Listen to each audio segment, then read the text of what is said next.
Greetings, adventurers. This is DM Kurt, and today I'm doing a review of Seth's Gear and Ammo, written by OGGM. Disclaimer, he gave me a copy and asked me to review it. Okay, with that out of the way. It is a $3.99 PDF, 66 pages. It is produced under the Black Flag license from Kobold Press, and it is compatible with 5e, with Tales of the Valiant, and most modern D20 systems. Yeah, I'm reading off notes on the back. So, it is a supplement. Okay, it's not a game of its own. It does include AI art and some human art, and as he moves forward, he's going to be making the shift from AI art to human-drawn art. Time and budget will get him there. So if AI art is a thing that you are staunchly opposed to, then so be it. That's where he is. It has two main sections. Okay, I'm skimming through here. I was counting them all up, and well over 100 different skills. A handful of them are already in your D20-based game of choice. So, skimming through here. Armor Smith, Persuasion, History. Okay, Persuasion and History, those are in 5e. But there's well over 100, and 5e only has about 14 or so. He has all these skills in here, but there's also a little disclaimer. How many skills do I start with? When do you call for skill checks? Stuff everyone knows. There's no feasible way to make a list of every skill in fact a character might know. And Steve the baker is never going to have to make a baking skill check if all he ever does is make the same type of bread every day. On the other hand, if Steve is tasked with baking the wedding cake for the king and it's due in the morning, then a skill check would be required. It'll be up to the game master to determine if a skill check is required, just how difficult it may be, or if it were just something every character would know and no skill check is needed. Thanks. I appreciate that. I think that's well done. So, you don't have to write down that your character knows how to tie their shoes, count to 10, or make a sandwich. Some things are just common enough stuff everyone knows. I've noticed that in some of your D&D type games, there'll be a list of skills, and most everyone in the game world has seen those skills used. You may not be a blacksmith, but you know what a blacksmith is, and you know that he uses a hammer and fire and, metal and so and so. So you could, in theory, try to make an attribute check to do some very amateurish blacksmithing. You may not know how to cook as a professional cook, but you could slap together a sandwich. There's some skills that are in there that, first edition suffered, in my opinion. I can go grab my first edition books over here.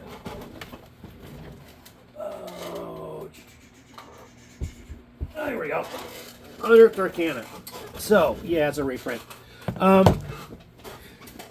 Later first edition suffered from having just too many skills. There was no way your party was going to have all the skills they needed if you really got down to the granulated every single skill. There was a boating skill, there was a canoeing and kayaking, and there was just too many. So from his list of 100 skills, I would probably trim that back and not necessarily use all of them. For example, in computers, communications, tech, it's in there. There was a computer programming skill and a computer hacking skill. I would just call it computer programming, and then just say if you want to do hacking, just use your general computer programming skill, and you're using it for ill intent. And we'll just roll an appropriate die based on some difficulty I'll just come up with on the spot, If you're trying to break into a small town library, yeah, okay, low difficulty. If you're trying to break into the Pentagon, very high difficulty, So, I wouldn't use all 100 skills and just make this gigantic list. A lot of them are not going to be needed.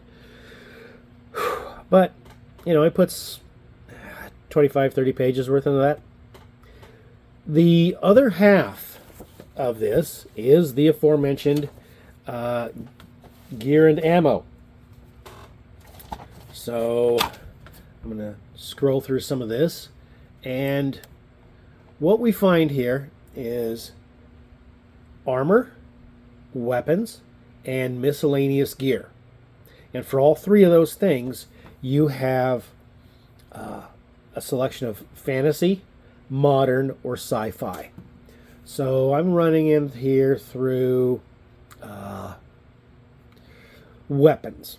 Right here I'm at weapons. Okay, dagger, wooden club, two-handed club, hammer. We're at fantasy right now.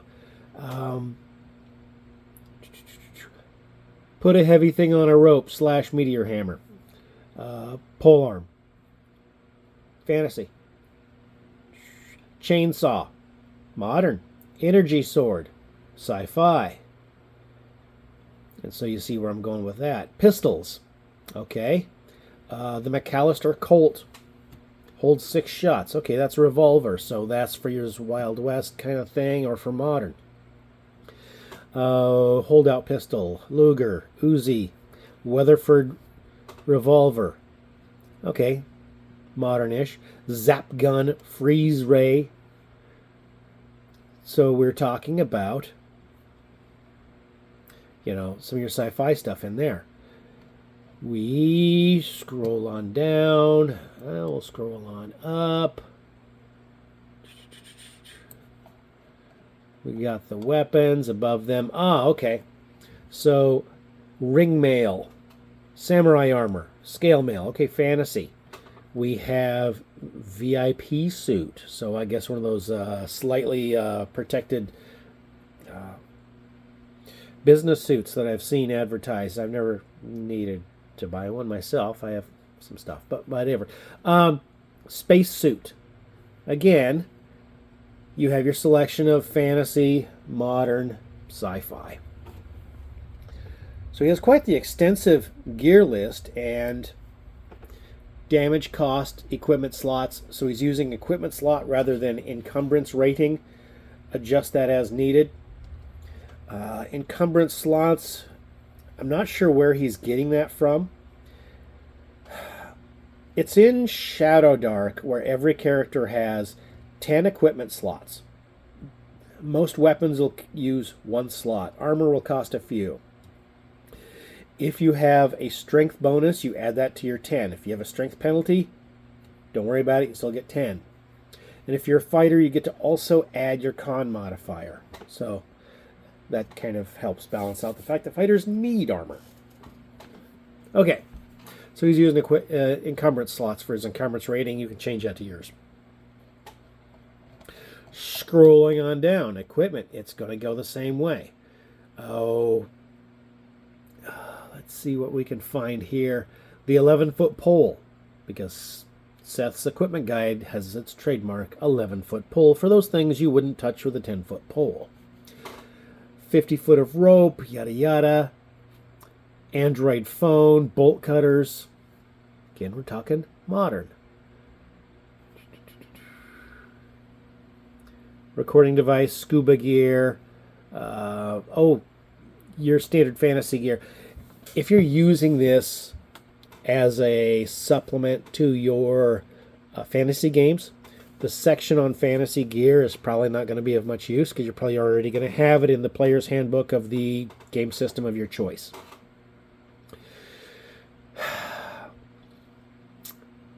Gear of the future, AI computer, AI television, alien scanner, automatic lockpick, camouflage suit, yada yada, dimensional scanner. I'm planning on doing my own sci-fi thing, and I might pick up from this with permission. If I'm going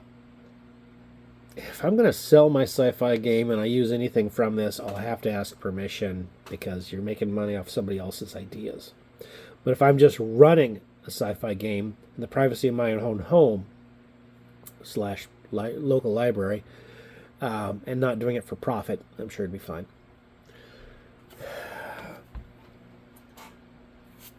it's got art throughout. It's actually pretty well laid out. I would suggest it could use a table of contents. That's kind of my only gripe about this. Footnotes and references. Mr. Strauss does research, and he is pulling things from places, and he's trying to attribute everything he can. So, Modern Necessities by the Scrying Dutchman. If you haven't seen Modern Necessities by the Scrying Dutchman, that's a pretty good game supplement for just modern weapons put into stat blocks. Heroes Unlimited Second Edition at Palladium Games. The Gambler by Kenny Rogers. I guess he quoted a section there. Star Wars TTRPG at West End Games. So he's kind of picking stuff out of places, and he's attributing his references. Art contributions. Legal stuff. He's got his Black Flag Notice, Orc Notice, Fair Use Parody, Disclaimer. All the legal yabba yabbas. So the question is, $3.99. Would I use this? Yes, I would use this. I intend on printing this out or copy pasting into a Word doc and doing a little bit of editing and printing that and putting that in my folder for GM resources. So all in all, I would say it's probably worth the $3.99 on DriveThruRPG. So what I'm going to do is I'm going to post a link down below to where you can get it on DriveThruRPG, and I will post a link to OGGM's YouTube channel. I mean, if you're not subscribed to him so far, I would recommend it. He keeps me up to date on the news in the hobby. So that's where we are on Seth's Gear and Ammo. I'm rating it a would buy. DM Kurt, out.